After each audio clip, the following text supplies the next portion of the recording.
Hey folks, this is the WooFDriver again. Hopefully you can hear me. We are live at the trail, just getting here.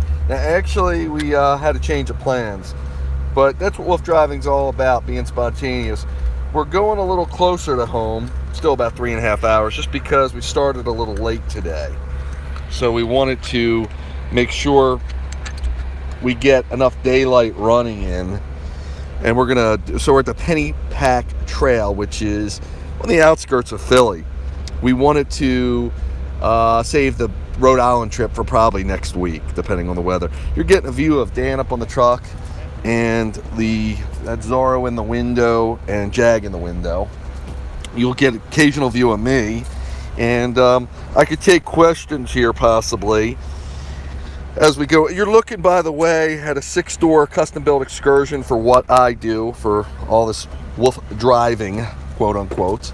And I'm trying to see how I'm streaming from something called a Mevo. And I'm trying to see how...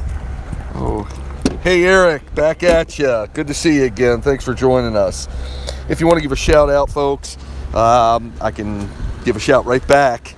And you can just enjoy the view. It's a beautiful day out here. It's very warm, roughly 80 degrees. So we take our time on these kinds of days. Remember, what I do, the way we mush the dogs this is a style of urban mushing. And it's for their health, to get their energy out. But it's in a lot of ways nothing more than a glorified dog walk, because they don't have to pull. But that being said, they're in harnesses, and they are capable of pulling if they desire. Usually what I do, being the captain of the ship, is balance the load. We have an older husky on board, which is Princess. I mentioned her before. She's 13 years old. So going to make sure she gets her exercise in, but in appropriate fashion. So usually just trot her. If the other dogs who are younger, especially the 2 lead dogs, which are Zorro and Chase, want to pull, I'll let them, or they have more energy, I'll let them pull the load, and I'll stay on the brake to make sure Princess is keeping up with it, but let them get their fill from pulling and air their energy out. And that's how we balance it. You can see Jim now. We're always giving the dogs, he's getting some kisses from Chase. We're always giving the dogs love. And these are, yes, they're working dogs, but they're family dogs. So they get their exercise and they're used to their work, but they are also very social. And most of the times on a working dog, when they're working, they don't want to be petted, they don't want to be social so much. So usually they're just focused. They have a one-track mind. They just want to focus on the task at hand.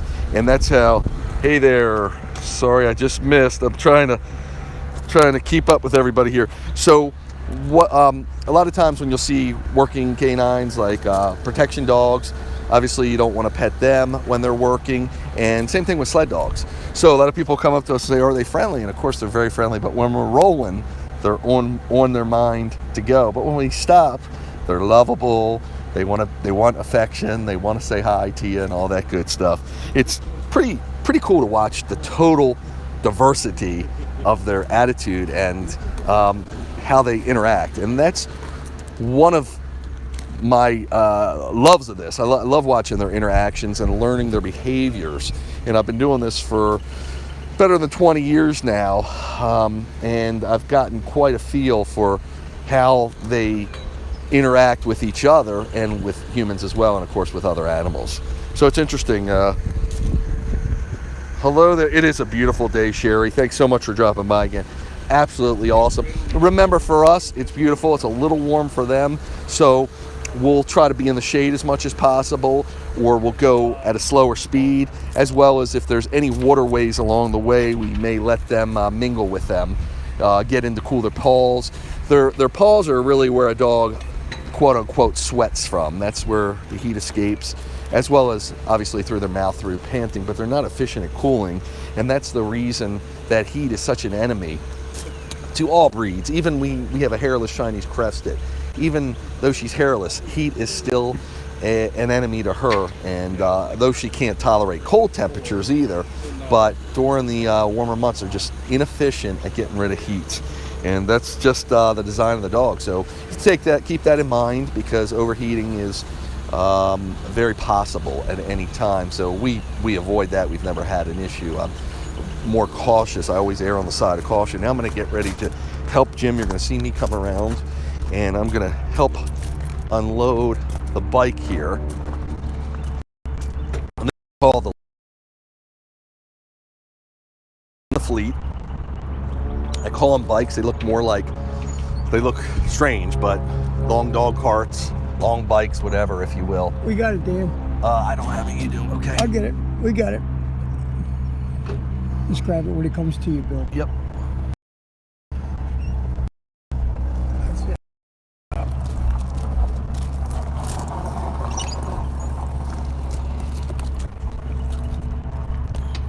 Okay, move up, Bill. Move all the way up. That's good.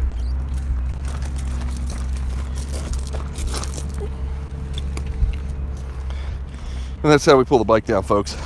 Now, there is an electric winch on top of the truck, which we have ramps that were custom built for this.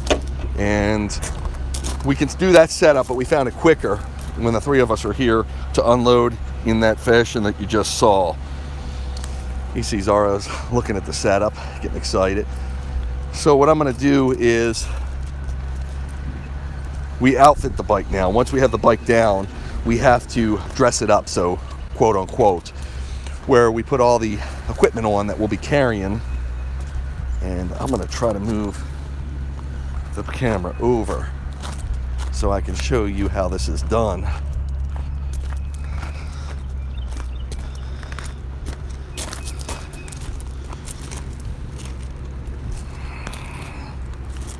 And it's a fairly good view there.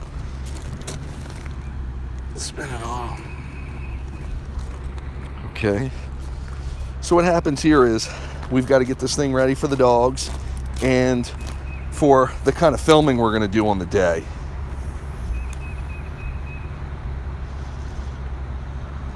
Okay. Making sure everybody's still on. Yep.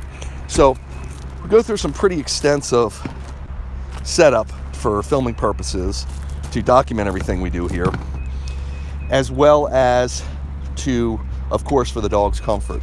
Obviously water, bowls, and different ways to hook them up through carabiners, etc. And I'm just reading what's on my screen. Just apologize. So this has, again, been years in the making, and you probably won't find anyone out there doing this like I do. And the reason I say that is because I want to let you know how much time has been invested in developing this system that you're about to witness, and how this has evolved over 20 years, but the past 6 years of this heavy kind of touring we do. And you can see Zorro, Princess, and I'm always monitoring them. Hi, good boy. Jag's on the other side, and Princess is right in the back. And by the way, the bike has, you may know from previous, but it has electric, so we can take on almost any terrain, and the electric can assist us as the dogs as well. And they are run by lithium batteries, so lithium is quite the talk of the town these days. I'm sure you've heard of them. They're probably the most advanced batteries of our generation, and they are very advanced. It's amazing what they can do and the capacity that they hold in relatively a small battery. So you can see right there, Jim's bringing on a 5-gallon water jug, which we'll use roughly 2.5 to 3 gallons, but there's just extra in case we would ever need it. And always good to have too much than not enough. Again, most of the places we go, we have waterways that we can access to add water to the jug, or let the dogs get water when they're not, when we have, we can take a break. The other day, didn't it, Dan? Boy, did it.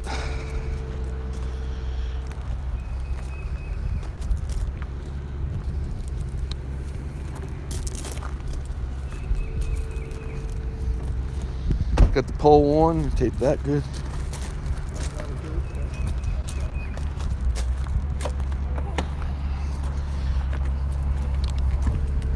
Any questions, please don't hesitate to tell us again, to ask.